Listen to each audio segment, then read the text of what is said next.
Hey everyone, so one of the biggest complaints when it comes to doing the power wheel crawl is having wrist pain.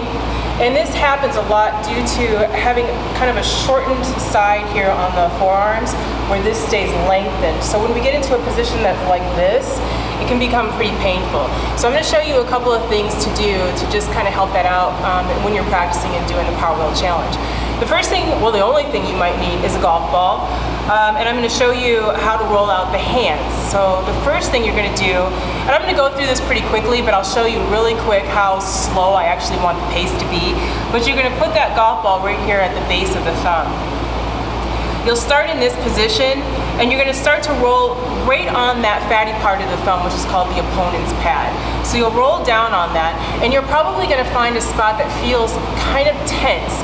And when you're in those spots, you're going to press on it and just kind of cross fiber just a little bit. So how I get into it is I actually put a little bit of weight right on my hand, and then I put the other hand right on top. And I really slowly, and this is the pace, it's pretty slow of rolling it down. And I'll find a spot that feels a little bit tender, and I might stay there and kind of rock back and forth. Then I'm going to go here to the hand and start to work my way up the side of the hand towards the ball, the pinky area, and you'll find quite a bit of stuff there, especially if you have something going on with the hands where there's a lot of gripping. You'll find some spots there that will be a little bit interesting. So first, rolling down here, find something that feels a little tricky, cross fiber, go here, roll up, you might find tricky stuff there, cross fiber, and then you're good to go. You can roll out the bottom of the, or the palm of the hand like this as well. Now we're going to start to quickly just roll through the forearm to kind of open up all the muscles.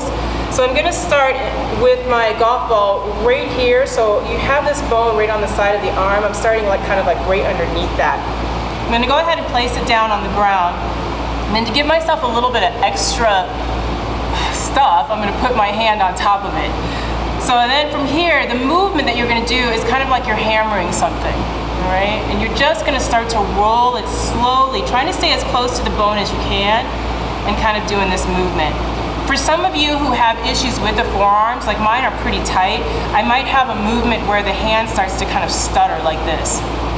And what you want to do is slow that movement down so that it makes it as smooth as possible so you can kind of retrain that muscle. So you're going to roll that all the way up to here.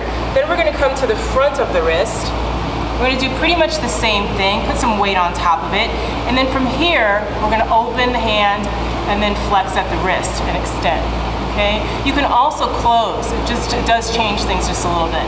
And you're going to do that movement all the way up to as high as you can. And then we'll go on to this side, the bottom part of the arm. The movement stays pretty much the same as when you're on the top part of the forearm, just like this, or you can come into a fist and roll all the way up to as close as you can to the elbow. Then after you do all of that stuff on both sides, then you're going to do what we call wrist 60s. So you're going to get into a position where you're on your hands and your knees. The closer your knees and hands are together, the easier these movements will be. I'm going to quickly just demonstrate each one, but you're going to be doing sets of 10 of each position. So the first position is fingers are spread wide, middle finger pointed straight ahead. You're going to come up onto the fingertips just like this, and then come back down. And you're going to do a set of 10 of that.